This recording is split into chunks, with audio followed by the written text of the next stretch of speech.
Ai, vamos lá então. Quanto tempo que eu tô enrolando pra fazer esse vídeo. E a gente vai sacando, né? Nossa, aquilo lá não era eu. Como é que eu fui me meter com aquela galera, né?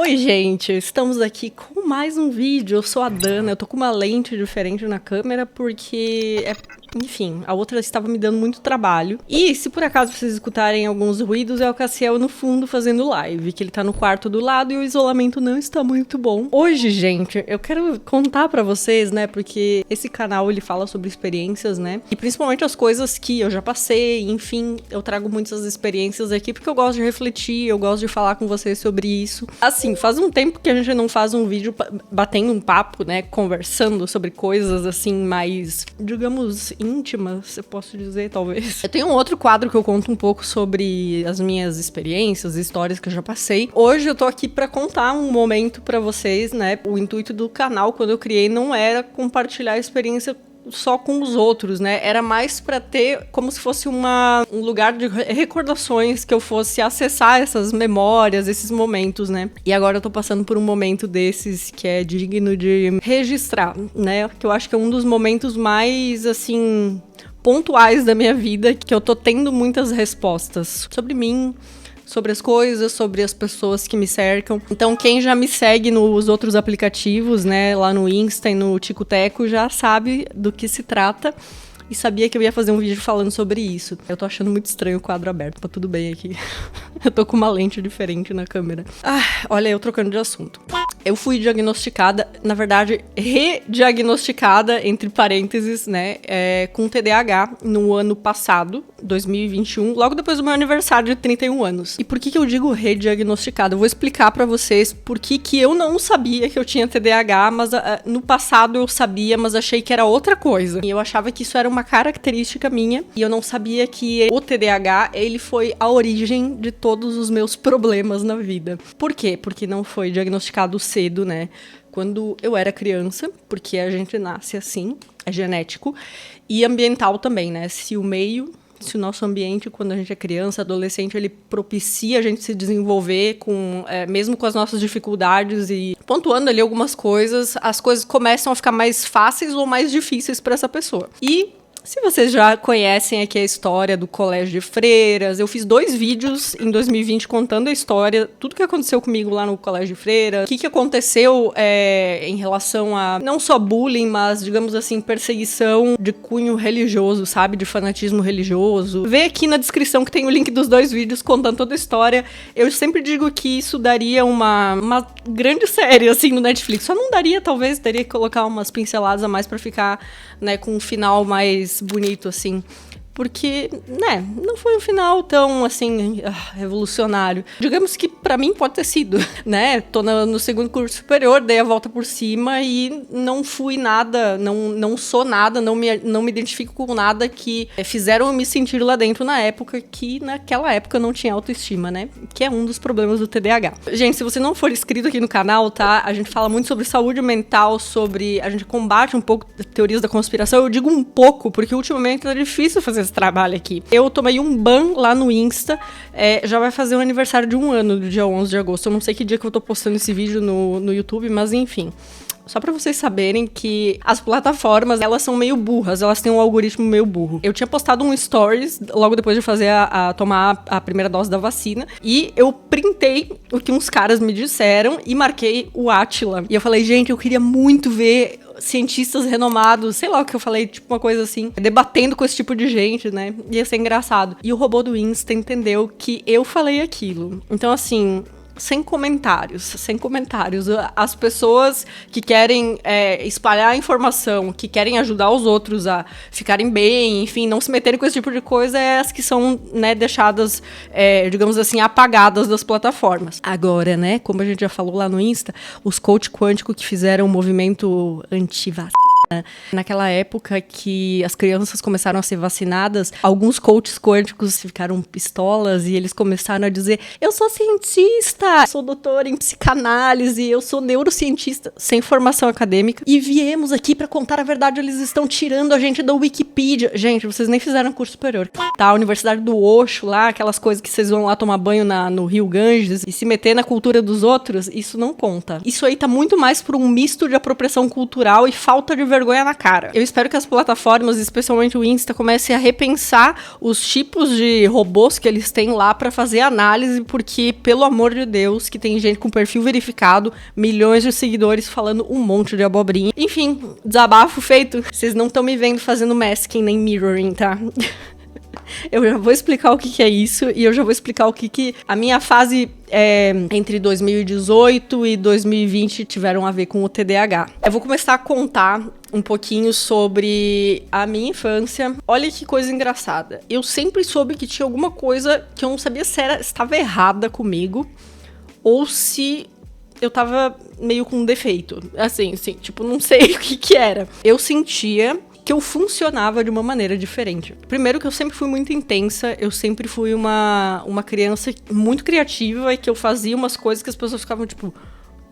Mas as pessoas que são neurotípicas, na sua maioria na sociedade, elas vão, né, dizendo que não, a nossa maneira de funcionar, ela não é correta, ela não funciona. Então, o que acontece? Tudo que eu faço, tudo que eu sempre fiz, eu dei muito o meu sangue, né, pra fazer as coisas. Eu sempre funcionei dessa forma que eu precisasse, assim, se eu entro num trabalho, eu vou entrar de corpo e alma. Quando eu tava alegre, eu tava sempre muito alegre, era uma coisa contagiante, mas quando eu tava triste, eu também tava muito triste. Outras questões, né, relacionadas à autoestima, né, desde cedo, como eu já falei naquele último vídeo que eu gravei em 2020, que eu acabei de dizer que tá aqui na descrição, né, eu sempre fui uma pessoa muito pra fora, mas eu fui começando a ficar pra dentro quando eu estava em alguns espaços sociais. E isso é uma coisa que pessoas TDAH e pessoas autistas também fazem, né, pra elas conseguirem se encaixar em determinados grupos sociais, elas tentam imitar comportamentos, né? E a gente não faz isso de forma consciente, a gente vai simplesmente fazendo até o momento que a gente vai fazendo terapia, entendendo essas coisas, né? E a gente vai sacando, né? Nossa, aquilo lá não era eu, como é que eu fui me meter com aquela galera, né? Ou em que momento que eu aceitei isso? Existe uma questão muito forte de autoestima. Hoje eu não percebo tanto isso porque eu tô muito mais resolvida com a minha autoestima do que eu estava antigamente. E não é sobre autoestima só no se sentir, sei lá, bonita ou se sentir bem consigo mesma, mas também sobre se encaixar. Existe muito um sentimento pelo fato da gente ficar se podando, aliás, aceitando ser podado pelos outros, a gente vai se apagando quem a gente é. Eu ia falar uma outra palavra, mas eu esqueci. O TDAH, ele não é um déficit de atenção, né? E não é só hiperatividade. Uma dessas coisas é engraçado, porque nós não temos déficit de atenção, né? A gente não tem dificuldade pra se concentrar, a gente tem muito estímulo e a gente quer se concentrar em todos ao mesmo tempo. E isso é um problema, porque a gente quer fazer todas as coisas ao mesmo tempo e não faz nenhuma bem feita. A não ser que a gente esteja num hiperfoco. Mas voltando, né, ó, a cabeça TDAH, como é que funciona? Muitas pessoas já tinham notado isso, que eu era assim, já falaram, Dana, você não tem TDAH e tal, né? Enfim. Agora vocês estão percebendo que sim. Estou falando assim, só pra vocês entenderem que a minha cabeça, ela funciona de uma forma desorganizada, mas tem uma organização, que eu entendo. Esse sentimento que a gente não consegue se encaixar, a gente precisa se encaixar nos grupos e a gente precisa se moldar a eles, é por conta também de um sentimento de inadequação. Sabe, quando eu tinha muitos colegas naquela época que eu tenho praticamente certeza, hoje em dia, alguns eu tenho certeza porque a gente já conversou depois, olha que louco, né? Que tem TDAH também, né? Que a gente não sabia porque não foram diagnosticados, enfim, naquela época não se levava a sério, né? Não se conhecia muito sobre o transtorno. Você vê aquele menininho, né? Ou aquela menininha correndo, que não para quieta, que parece que tem o bicho carpinteiro na bunda e todas aquelas coisas que falam. E a pessoa sempre leva um corte, sabe? Tipo, meu, por que tu não para quieto? Não pode se comportar que nem os outros, olha olha o fulaninho como ele tá comportadinho, fica quietinho que nem ele. Se você não fizer isso, nossa, você vai ser um delinquente, você vai ser um ninguém, você é um inútil, entendeu? Aí começam os problemas de aprendizagem. É muito louco a gente pensar isso, porque eu caminho pela minha casa fazendo os roteiros dos vídeos, né? Agora, nesse vídeo aqui, eu não tenho roteiro pronto, eu fiz só alguns tópicos do que eu não posso esquecer de falar. E eu tô achando muito difícil fazer esse vídeo, porque, né, que eu sempre, assim, desde pequena, eu me movimentava enquanto eu fazia alguma coisa que eu precisasse manter o foco. Como que eu fazia roteiro, como que eu escrevia aula, como que eu fazia esse tipo de coisa sentada no computador? Não tinha como.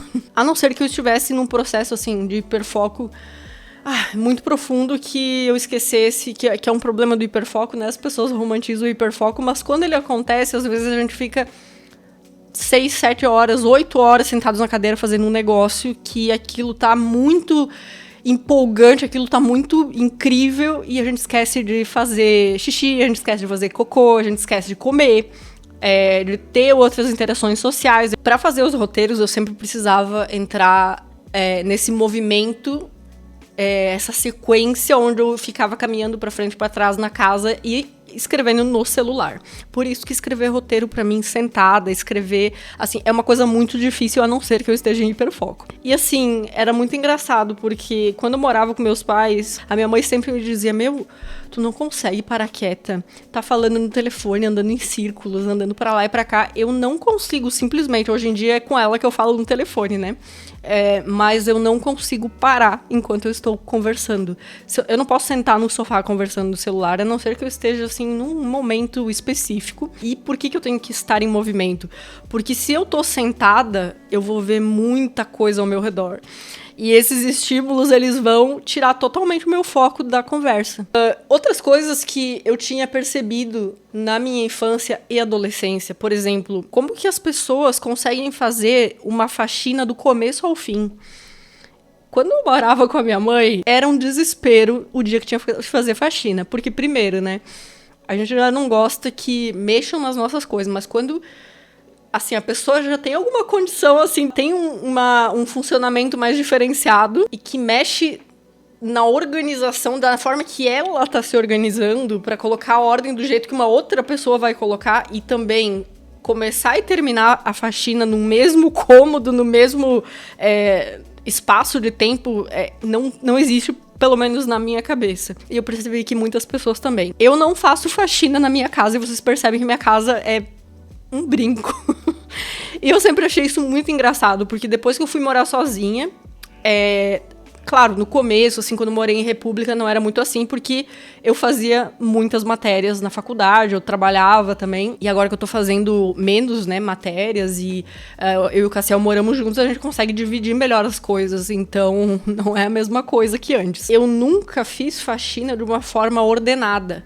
Eu não consigo tirar todas as coisas de um cômodo, arrumar tudo, limpar tudo e depois botar de volta. É difícil pra mim. Eu faço em pedaços, mas eu faço de um jeito que fica extremamente limpo. Lavar a louça é a mesma coisa, sabe? Que a maioria das pessoas, elas pegam, organizam a louça na pia e elas começam a organizar o que elas vão ensaboar, deixa de um lado e depois enxágua tudo. Gente, eu não sei fazer isso. Eu fico extremamente perturbada quando isso acontece e as pessoas me veem lavando a louça e dizem, o que tem de errado contigo, velho? Mano, cala a boca e deixa lavar minha louça. E aposto que fica muito mais limpo do que a deles, né? Porque, ó, o Cassiel aqui em casa, ele não tem TDAH. Pelo menos não que eu saiba, porque ele não parece que tem. Tem, assim, como ele tem um pouco de ansiedade, né? Não é diagnosticado também, mas a própria ansiedade, ela dá uns sintomas de desatenção também. Só que é diferente da nossa desatenção, né? Do TDAH. Bom, tirando essas partes e detalhes, muita gente talvez esteja se identificando com isso, né? Que às vezes tem TDAH e não sabe, ou tem traços, né? Eu faço terapia desde 2005 ou 2004. Acho que é 2005. Só a psicoterapeuta atual, ela descobriu, né? Ela entendeu, ela sempre viu, na verdade, que eu tinha TDAH, mas isso foi em 2007. Só que em 2007, gente, a minha queixa não era essa. Eu tinha terminado um relacionamento e eu estava com depressão. E era assim, quando eu tava na boca do vestibular, assim, eu não sabia direito se eu ia pro cinema, se eu ia pra psicologia ou se eu tentava medicina. pra tentar ser psiquiatra. Então era assim, era um enigma, né? E eu fui pra comunicação, né? No caso, pro cinema, porque eu sempre gostei, né, de produzir as minhas coisas, né, eu gostava muito do audiovisual em si. E aí, né, tanto que eu me formei, depois só 2021 comecei a psicologia, porque era um sonho que eu tinha mais a longo prazo, né, eu só quis antecipar ele, porque eu acho que iria me fazer bem também. Eu acho que é uma forma de trazer mais conteúdo, sabe, porque saúde mental sempre foi uma pauta, né, uma coisa que eu sempre trouxe pra vocês, não só aqui, mas quando tinha a época do Snapchat, né? Quando começou os stories do Insta, eu fui indo pro lado certo, né? Eu tinha os SOS Dana aqui no canal. Tinha alguns planos de complementar e fazer alguma especialização, né, na área de psicologia, só que eu pensava, cara, eu não tenho formação em psicologia, por que eu vou fazer uma pós em psicologia, alguma coisa assim, se não tem nada a ver? Eu vou fazer psicologia, sabe? Eu acho que nesses momentos que a gente vai se envolvendo com algumas amizades, com algumas pessoas, a gente entra em alguns grupos que não tem nada a ver. E é muito legal a gente observar isso depois que já passou, como que é possível a gente se meter com umas pessoas que não tem a ver com a gente. Não fecham, sabe? E a gente demora pra ver isso. E quando a gente percebe, a gente pensa, cara, o que eu tava fazendo? O que eu tava pensando, sabe? E essas coisas começaram a acontecer, né? Da transição de eu voltar de ser eu, como 100% eu sempre fui aqui no canal, né? E não um personagem que era o que tava dando certo. Quando a gente entra no hiperfoco, sempre tem algum motivo, né? Sempre tem algum estímulo que nos dá dopamina. Porque a pessoa com TDAH, ela tem um déficit de dopamina, né? Aquele neurotransmissor que vai dar a sensação de missão cumprida, sabe? De que a gente vai ter uma recompensa. Nesse momento da minha vida, eu tava com amizades que estavam me estimulando a fazer vídeos sobre isso. E eu achava que ramo de espiritualidade era uma coisa interessante. Umas coisas assim, sendo que, enfim, a espiritualidade pra mim sempre foi uma coisa minha e eu nunca achei que eu devesse compartilhar isso. Começou assim a compartilhar aos poucos algumas coisas que o negócio foi meio que dando certo, sabe? E aí quando as coisas começam a dar certo, começa a ter retorno financeiro, você começa a ficar, caraca, velho, as pessoas gostam disso, então eu vou fazer mais. E aí, o que a pessoa TDAH faz quando tá empolgada, porque tá tendo recompensa? Vamos estudar sobre isso, as pessoas gostam e vamos, né, meter ficha. O hiperfoco, ele ficou aí por uns tempos, né? Há um tempo antes, quando eu tava em estágio pré-burnout, lá em 2020, que a depressão tava ali batendo na porta e dizendo, minha filha, gente do céu, o negócio vinha feio. E exatamente isso que aconteceu.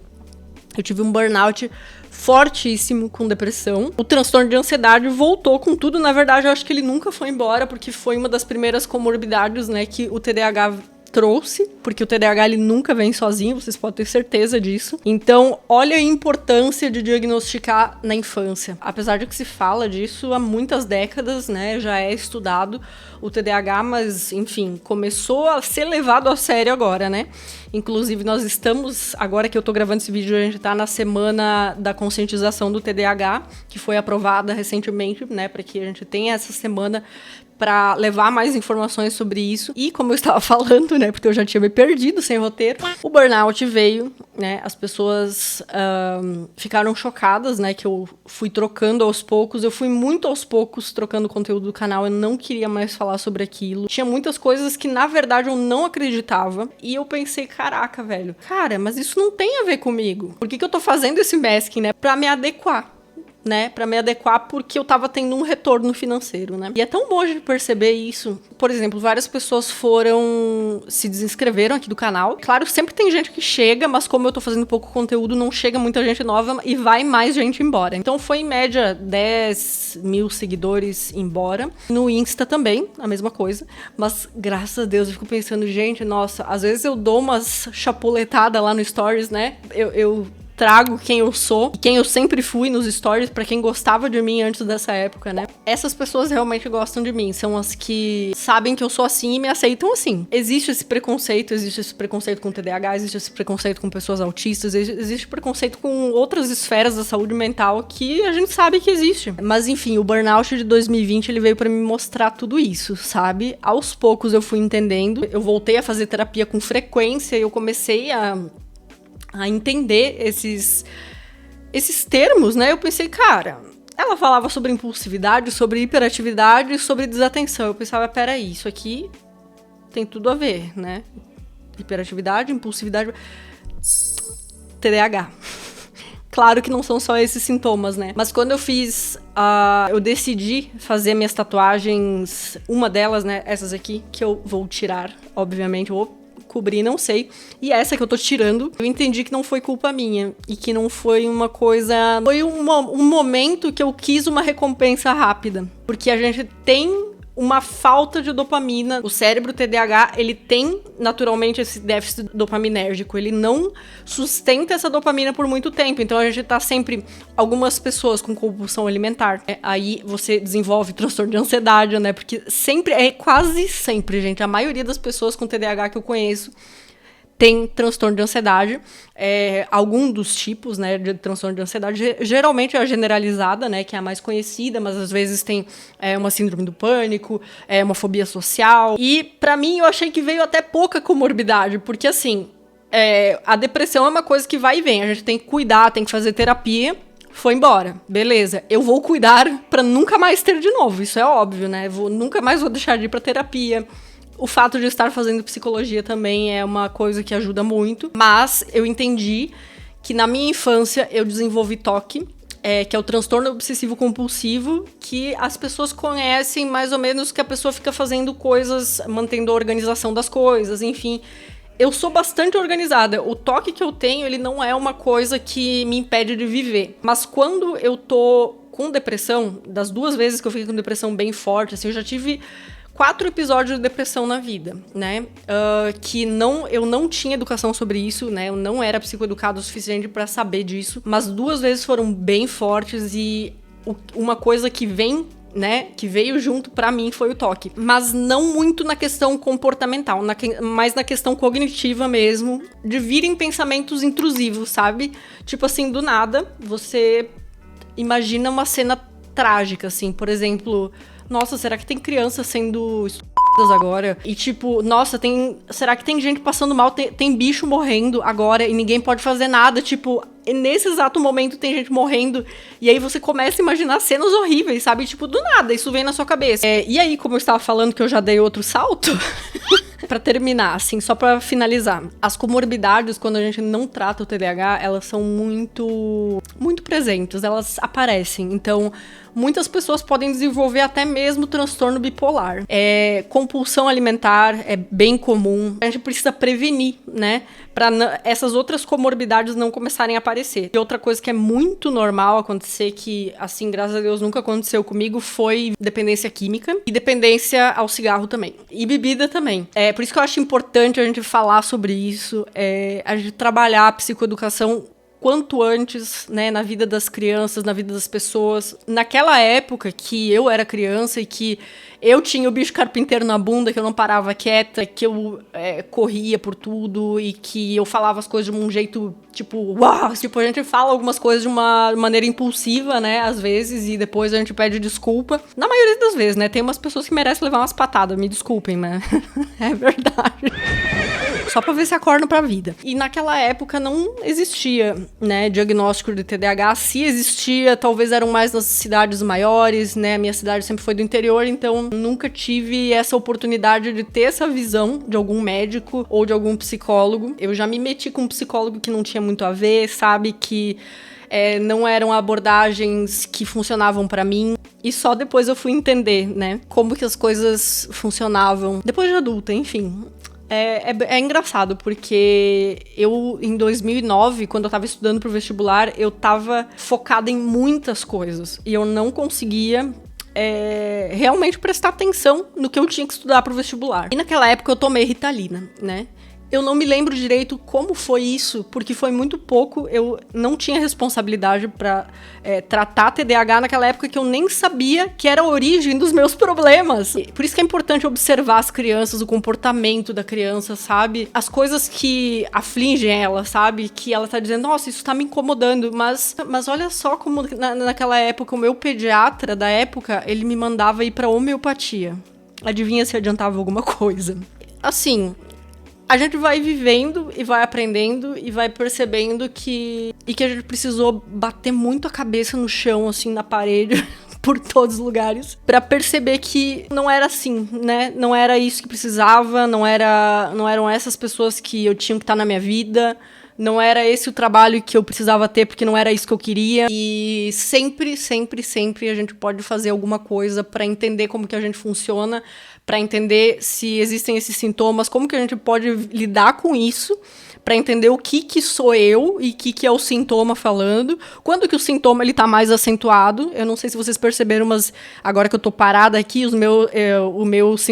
meus sintomas de desatenção, eles estão muito fortes, porque eu tenho muito estímulo ao redor de mim, eu já tô olhando pra milhões de coisas e eu não consigo nem lembrar o que eu tenho que falar numa ordem, né, que vai do A até o B. Por isso que eu tomei essa decisão, né, de começar a fazer esse tratamento certo. Eu vou contar pra vocês, lá no Insta principalmente eu conto, eu sempre converso com vocês sobre isso, e por isso que eu queria aproveitar essa semana do TDAH pra levar essa informação, né, se pelo menos uma pessoa puder ser ajudada ou que tá sentindo que as coisas estão difíceis, a pessoa sente que não é só ansiedade, porque a maioria das pessoas, elas estão muito ansiosas, né, não todas com aquela ansiedade patológica do transtorno, né, mas é bom a gente ficar observando. Por muitas vezes eu me perguntava, caraca, a intensidade das pessoas que eu vejo falando sobre burnout e sobre ansiedade não é essa que eu sinto. A minha cabeça, gente, pra você ter uma ideia de como funciona a cabeça no TDAH,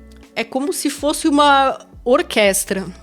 Só que todos os instrumentos estão totalmente desregulados e tocando músicas completamente diferentes. Normalmente eu estou aqui com uma TV ligada, né? Agora tá desligada, claro, né? Mas eu tenho estímulos por toda parte dentro da minha cabeça, e quando eu acordo e eu tento fazer as minhas coisas do dia a dia, eu externalizo no ambiente como que a minha cabeça tá por dentro. Então, eu ligo a TV, eu assisto a live do Cassiel aqui no PC, e eu estou com fone de ouvido, e ao mesmo tempo eu tô fazendo outras coisas também, lavando louça, fazendo coisas, escrevendo roteiro, fazendo coisa de assessoria, enfim, estudando, né, porque agora eu faço faculdade também de novo. Assim, até sorte, né, minha, que eu acho que eu tive pessoas, que é muito importante isso, gente, pessoas ao nosso redor estimulando, porque o nosso ponto de motivação, ele não tá dentro.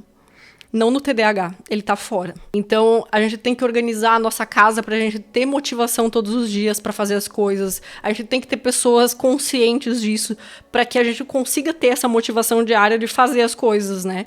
Enfim, é só pra vocês entenderem um fiozinho do que é, tá? Hoje eu só dei a gotinha no oceano, né? É uma gota no mar inteiro, porque é muito assunto. O TDAH eu acho que é uma das coisas que eu vou querer me especializar, porque eu acho que é muito legal isso, né? Inclusive, eu não vejo muito profissional, assim, que faz especialização naquilo que ele mesmo tem. E é muito legal isso, gente. Eu acho muito incrível, porque você já tá passando por isso, você sabe como lidar, sabe? E é muito engraçado, porque depois que eu fui rediagnosticada, né, que o TDAH foi a origem de eu ter síndrome do pânico na adolescência, de eu ter tido toque na infância, é muito louco, gente, porque eu parei de me culpar. Sabe que eu tentava, às vezes, me justificar para as outras pessoas. Tipo, por quê, né? Claro, aqui eu não tô me justificando por ninguém, eu estou fazendo o meu trabalho de psicoeducação, eu tô passando informação sobre o transtorno para que você entenda, para que você fique de olho nas pessoas ao redor, mas eu tentava me justificar até nos meus pensamentos mesmo, sabe? Como se as pessoas estivessem sempre me julgando.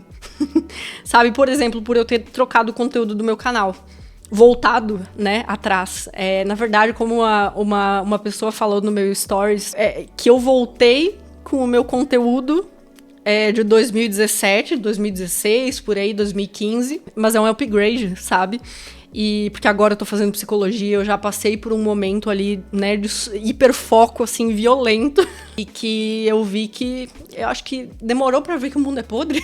Será? Será que às vezes a gente é bom demais, que a gente confia demais nos outros e percebe que nem todo mundo é tão bonzinho assim? E que não é nossa culpa, não é nós que estamos atraindo isso, a gente não é culpado disso. E um monte de besterol que as pessoas falam, que é pura falta de estudo, é pura falta de conhecimento. Enfim, o que eu puder ajudar em questão de dúvidas, se vocês tiverem dúvidas sobre isso. Nesse último semestre, eu fiquei bem ausente aqui do canal. Eu mudei de cidade, né? Foi uma coisa muito louca. Nós dois mudamos de cidade. E muita coisa mudou. Muita coisa mudou. Tô trabalhando em outro aplicativo também, que isso mudou bastante a minha vida aqui no YouTube. E eu acho que sempre é um aprendizado, mas é isso. O que eu puder ajudar vocês sobre essas questões, o que vocês tiverem dúvida, não só sobre TDAH, tá, gente? Vocês podem fazer perguntas sobre saúde mental. Continuem mandando as questões de vocês lá no SOS Dana também, que a gente sempre debate aqui. Eu coloco trechos lá no Tico Teco, não pode falar o nome. E é isso, gente. Foi assim, digamos que um papo, assim, abrindo o coração pra vocês e falando sobre como é libertador descobrir que tá tudo bem em operar em um outro sistema operacional, né? A gente fica tentando mudar as pessoas. A gente tem esses recursos das redes sociais para passar essa informação, a informação correta e não achismo de que, onde que surgiu, porque, a mãe bateu a cabeça não sei aonde, e o fulano não sei o que fez com ela. Não existe isso, gente. Isso é papo de constelador familiar, cuidado. Eu nem sei o que eu nem ainda procurei no Google o que os bocó da constelação familiar falam sobre isso, mas eu prefiro não procurar hoje pra não desregular hoje, porque eu tô muito bem. Falando em desregulação emocional, eu nem expliquei o que é, né, gente? Uma das coisas do TDAH, você não consegue esconder o que você tá sentindo, tá? Em relação ao ambiente que você se encontra. Eu tô aqui trabalhando, fazendo minhas coisas, do nada eu recebo uma notícia que não é muito legal e que eu fico frustrada. Eu vou ficar com um bico desse tamanho, todo mundo vai perceber que tem alguma coisa errada comigo. Eu não consigo simplesmente disfarçar, que nem a maioria das pessoas faz, tipo, tá indo triste pro trabalho. Não, eu vou triste pro trabalho e eu vou ficar com um bico, todo mundo vai ver que eu tô puta. Não é sair batendo nas pessoas. Tem gente que sai batendo nas pessoas, né, gente? Aí vocês têm que fazer terapia, porque não é legal bater no coleguinha. Mas eu acho que deu pra entender a essência do negócio. Certo, gente? Se inscrevam aqui no canal, se vocês querem mais conteúdos assim, me falem. Se vocês querem que eu faça live sobre isso também, me contem aqui nos comentários, que daí eu posso fazer live aqui de vez em quando, sei lá, né, se vocês quiserem. E me encontrem lá nas outras redes, que nós estamos sempre por lá, tá bom? Beijo e tchau!